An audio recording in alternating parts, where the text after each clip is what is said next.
After years of hard work, careful planning, and patience, the Cross family was finally ready to move into their dream home. And when the opportunity presented itself in the form of a fixer-upper in a good neighborhood, they hired the Sash Group to make their dream a reality. I mean, the dream was to have a house that we could live in, occupy, and just continue our lives in. The structure looked great, but when Sash hit them with delay after delay, and months went by with nothing to show for it, they decided to hire other contractors to get things back on track. I know that changes happen and work gets extended, and we tried to be reasonable. What they didn't expect were the flood of issues that were hidden behind the scenes, and their problems were just beginning.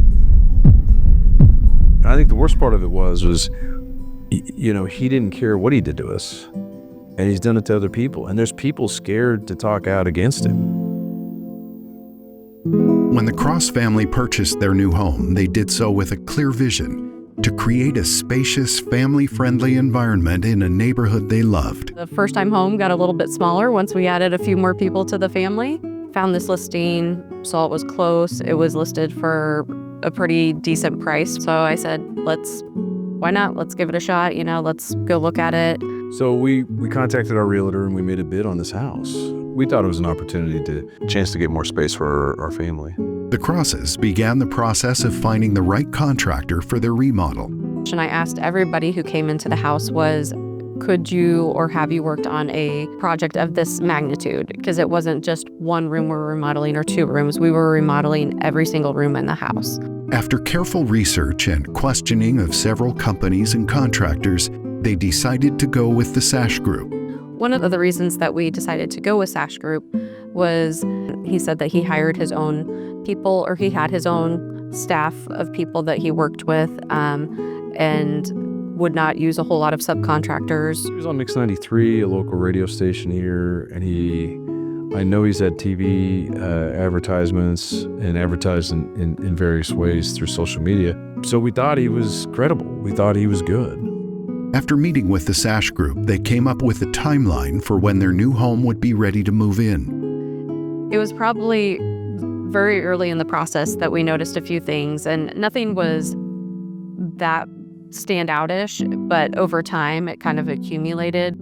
The issues began compounding, and the Sash Group began hitting them with delays, a break in communication, and a lack of proper education.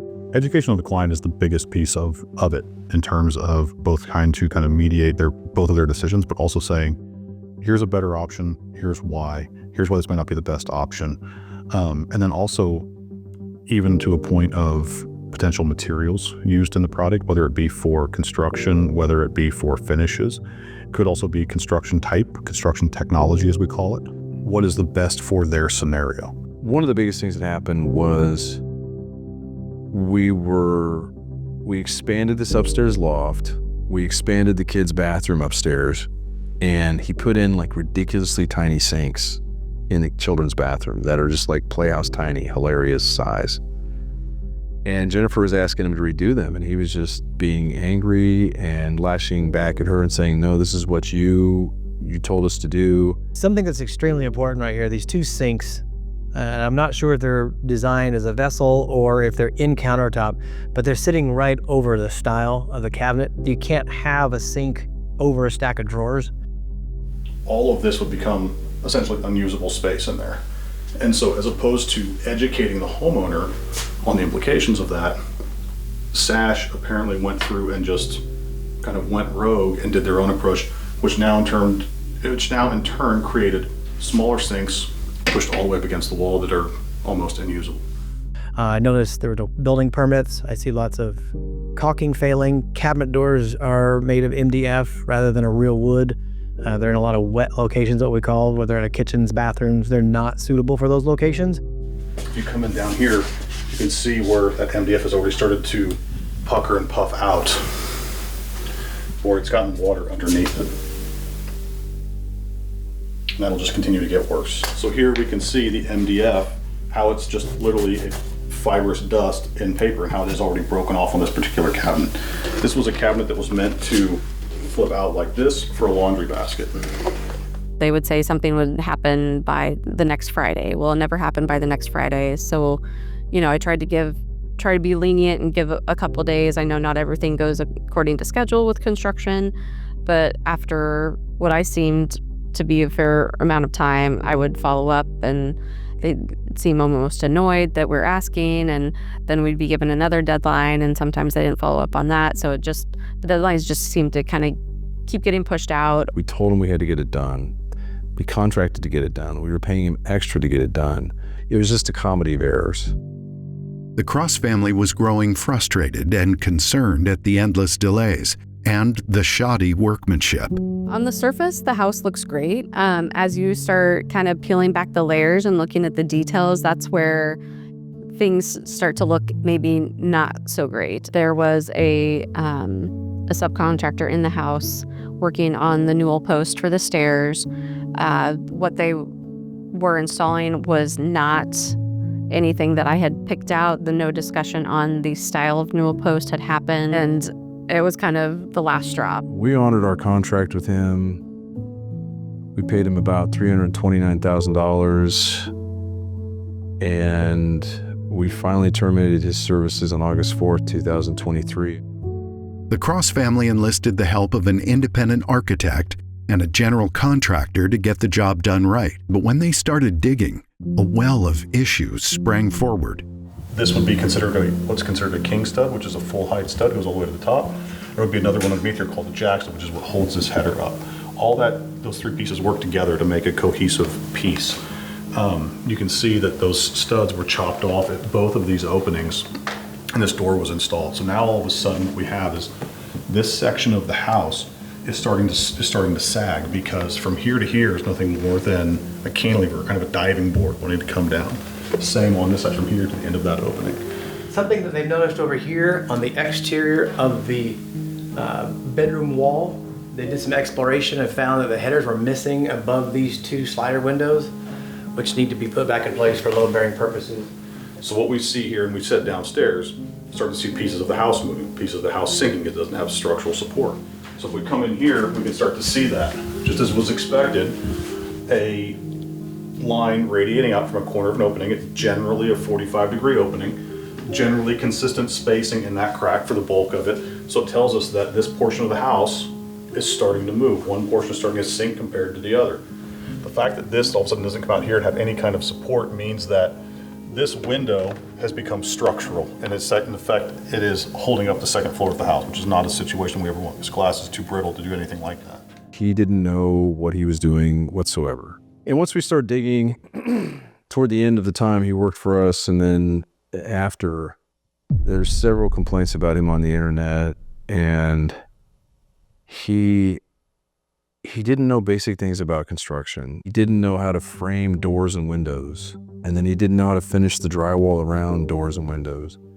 He didn't know anything about HVAC. He didn't know anything about electrical work. He didn't know anything about plumbing.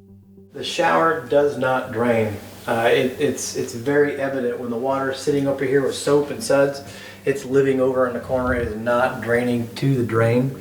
As a result, unfortunately, this all needs to come out, and it needs to be waterproofed again, and then it needs to be packed back in with concrete and then retiled. So you just start over. It quickly became apparent we were going to have to hire another plumbing contractor to come in here and fix everything.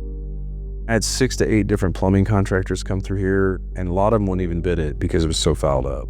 Second or third week that I came in here, they were removing the popcorn from the ceiling. So there was no water in the house. I was just kind of curious as to where they were getting the water from. And there was a pool out back, and it was probably 2, 3, 4 years since it had been cleaned. It was black. I mean, black. So they were just getting the water from there, scooping it up, and they were putting it into a paint sprayer machine. So they were just using the moisture, just spraying that on the thing so the popcorn would get a little wet, and they were scraping it off. And like, it was every single ceiling throughout the whole house. And I was like, this can't happen. So one of the things that they did is provided these hidden bookshelves to gain attic access, which is a requirement by building code. You do need attic access. A couple of things that come to light here though with this. We would have rather seen self-closing hinges on these things because this becomes a fire hazard. If a fire happens in that attic, it could very easily get through here if this was left open. While a fire hazard in the attic is very concerning, there was another fire hazard that was a gross negligence on behalf of the Sash Group and could have put the entire Cross family in danger. They had located some live wires behind the walls. That is an absolute code violation, safety violation that should never happen behind a wall. These were wires that were not in boxes. They were not even in junction boxes or blank covers. These were exposed wires. So anybody wanted to remodel could cut right into it and zap themselves. That's an extremely dangerous thing to do. This is very much the sign of a low competence contractor. He's advertising on the radio. He's advertising on TV. And it's like, people need to know that you can't do this. I didn't want my kids burning up in the house because there's live wires in the house. I don't want my kids living in a house that's not properly vented or there's water spilling everywhere. And that's why we have these rules and regulations. Like, the rules and regulations are not there to create costs and difficulty for contractors or citizens trying to build up or remodel. Like, all these rules are there to protect you. Today, the Cross family continues to live with the litany of issues the Sash Group left them with. The cost to fix all the mistakes the company made are high, and the family has not only suffered financially, but mentally and emotionally too. The process to get here has been a lot and has really taken a toll on, I would say, every aspect of our life. It's affected myself, it's affected my relationship with Lee. And the whole time we're carrying 2 houses.